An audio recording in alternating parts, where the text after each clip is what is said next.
नमस्कार दोस्तों। स्पीकर पद पर नरेंद्र मोदी को जोरदार झटका देने के बाद इंडिया के लोगों ने संसद सत्र के दूसरे दिन सांसद पद की शपथ ले ली।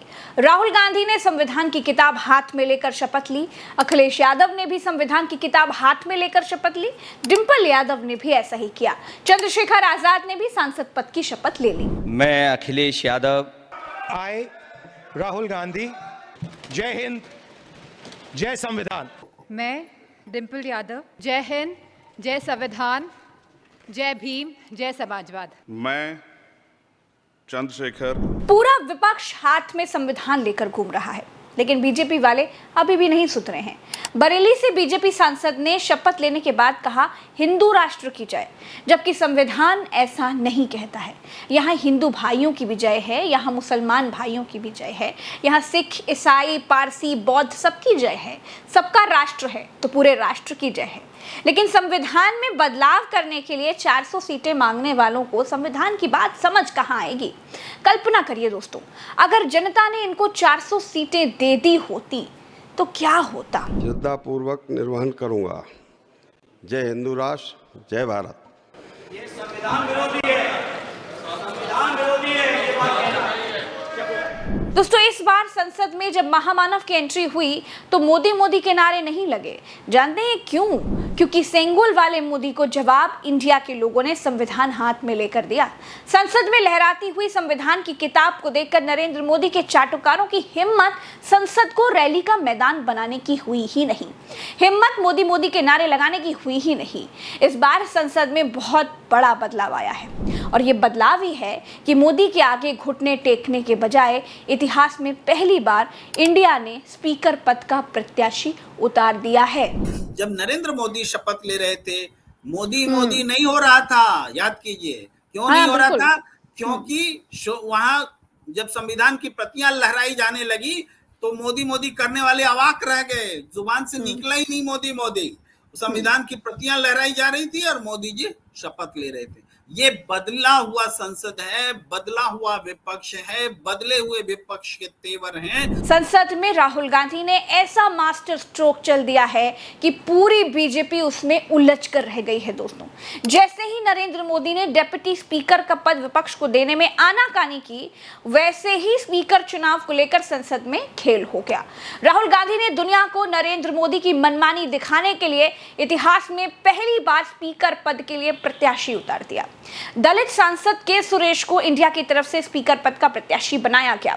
एनडीए की तरफ से ओम बिरला को प्रत्याशी बनाया गया है। ऑपोजिशन, पूरी ऑपोजिशन ने कहा है, हमने सबसे बात की है, पूरे ऑपोजिशन ने कहा है कि हम स्पीकर को सपोर्ट करेंगे, मगर कन्वेंशन ये है कि डेप्यूटी स्पीकर ऑपोजिशन को मिलना चाहिए। राजनाथ सिंह जी ने कल शाम कहा था कि वो खारगे जी को कॉल रिटर्न करेंगे। अभी तक राजनाथ सिंह जी ने खारगे जी का कॉल रिटर्न नहीं किया।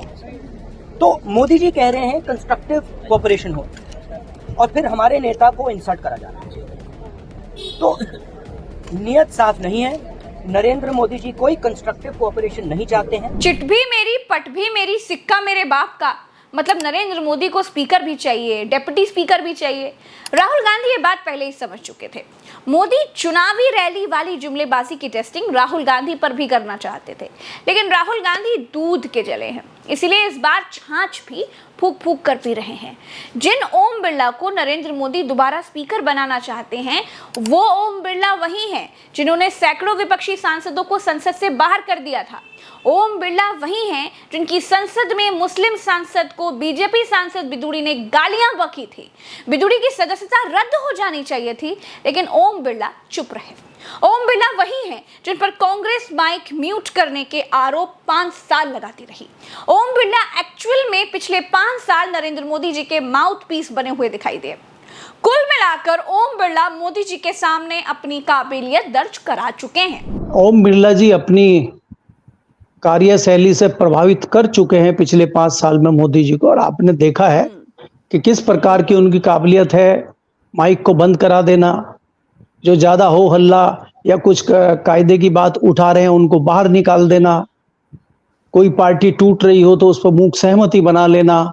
बहुत सारी ऐसी चीजें आपने पिछले 5 सालों में देखी है जिससे ओम बिरला जी ने अपनी काबिलियत मोदी जी को दिखा दी और मोदी जी के वो पसंदीदा स्पीकर हैं। तो अब कुल मिलाकर बात यह है कि अगर नीतीश कुमार और चंद्रबाबू नायडू इंडिया का साथ देते हैं तो स्पीकर के चुनाव में मोदी हार जाएंगे। अगर मोदी हार गए तो फिर सरकार चलाना मुश्किल हो जाएगा। लेकिन मेरा पर्सनल मानना यह है कि संसद की मर्यादाएं, परंपराएं बनी रहनी चाहिए। स्पीकर सत्ता पक्ष का अब तक बनता आया है और जबकि स्पीकर विपक्ष का बनता आया है तो वैसा ही होना चाहिए। लेकिन नरेंद्र मोदी परंपराओं को मानने वाले नहीं हैं। मोदी स्पीकर पद तो अपना चाहते ही हैं, लेकिन डिप्टी स्पीकर वाला भी विपक्ष का जो हक है उसे मार लेना चाहते हैं। इंडिया के लोग इस बार ऐसा नहीं होने देना चाहते हैं।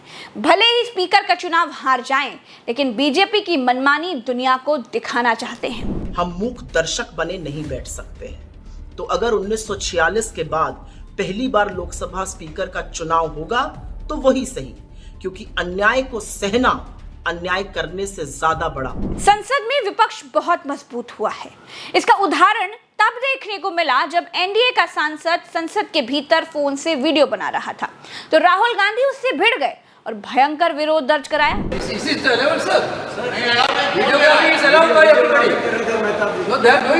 वो ले रहे नहीं है, स्वयं वो बात चेक कर रहा है। झूठ मत बोलिए पार्लियामेंट हाउस में।